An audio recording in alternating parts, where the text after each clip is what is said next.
kecantikan dan kemolekan tubuhku membuat setiap lelaki terpesona.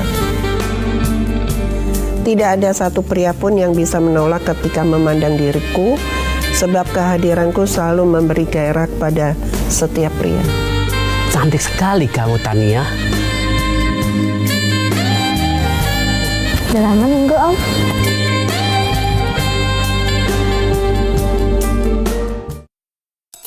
Menjalani profesi sebagai prostitusi. Saya tuh senang dengan pekerjaan ini, banyak teman, uang, apapun yang saya inginkan tuh bisa saya beli. Tapi di satu sisi saya juga jenuh, mau sampai kapan saya akan menjalani profesi ini? Apa sebenarnya dalam kehidupan ini yang saya cari? Cuma saya tidak tahu, saya harus mulai dari mana untuk keluar dari area itu.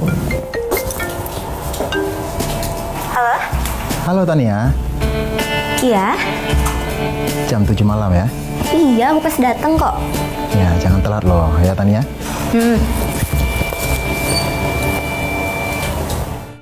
Di dalam kejenuhan diri saya bertemu dengan teman saya, teman baik. Dia mengajakin saya ke suatu ibadah. Kenalin, ini teman saya, Tania. Waktu itu saya tidak tahu itu ibadah apa, ya saya mengikutin aja. Hai, Ini Pak Pendeta. saya Tan. Ketika usia saya 14 tahun, saya tuh gemar untuk bercolek. Saya lebih cenderung memakai pakaian perempuan untuk bisa menjadi perempuan seutuhnya. Tan? Tan? Tan? Tan? Lambat amat babinya, Tan. Kamu pakai bedak, Tan? Kenapa nih? Hah? Kenapa di kolong?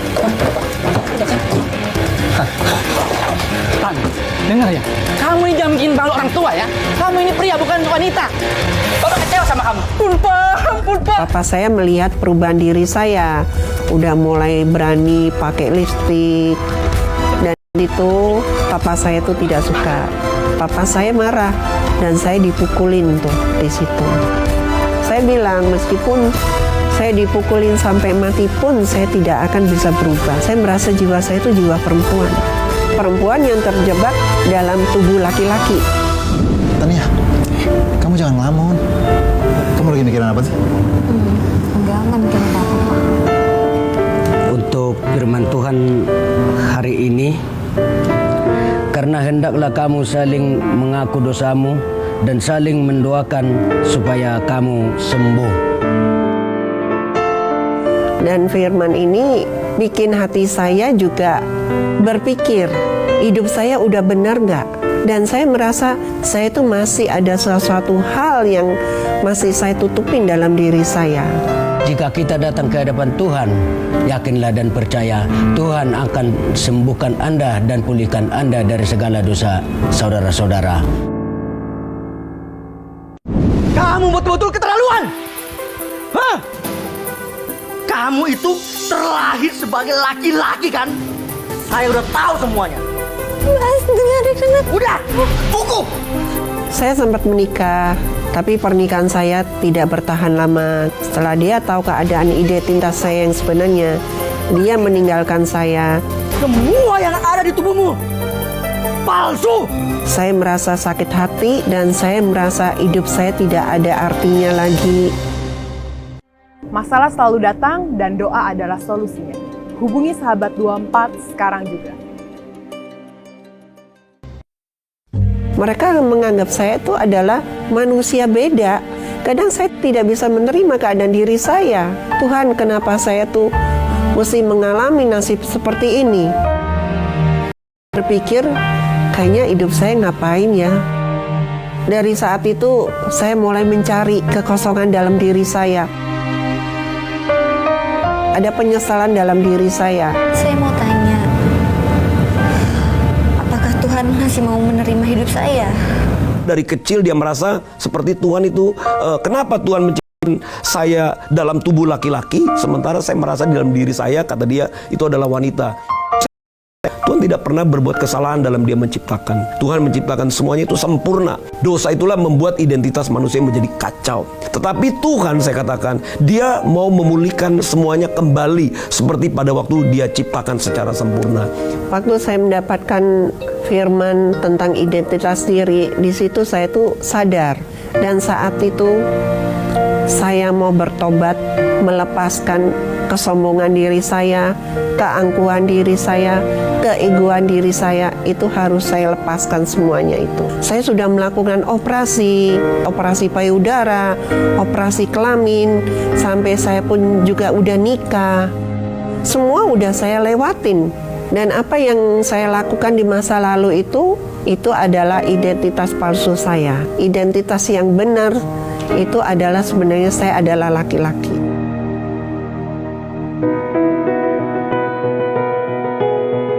Tuhan menciptakan kita itu laki-laki dan perempuan. Tidak ada Tuhan menciptakan yang setengah-setengah, yang abu-abu.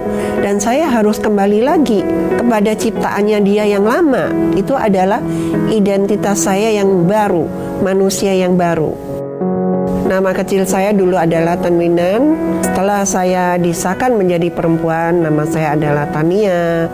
Dan setelah saya mengaku dosa dan saya bertobat, saya diberi satu nama oleh Pak Timi Parengkuan, itu adalah nama Jonathan.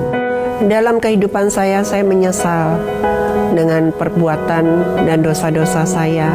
Tapi saya juga bersyukur Tuhan bisa pulihkan hidup saya, Tuhan bisa selamatkan hidup saya. Karena kasih karunia Tuhan itu begitu nyata dalam hidup saya.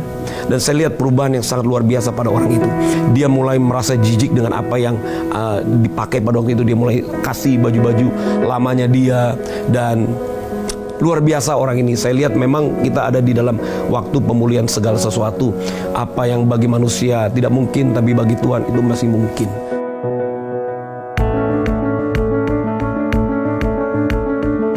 Saya juga habis operasi payudara yang sudah 40 tahun payudara itu ada di dalam diri saya. Implan payudara diri saya udah saya lepas. Karena saya percaya namanya pemulihan itu nggak cukup sekali. Kita harus terus dipulihkan. Saya saat ini melayanin orang-orang yang backgroundnya sama seperti diri saya. Karena saya pernah dalam dunia itu. Dan saya saat ini Tuhan percayakan saya untuk menyelamatkan jiwa-jiwa mereka yang tersesat. Yang mengubah kehidupan saya itu adalah Tuhan Yesus. Dia berkorban, Dia mati di atas kayu salib.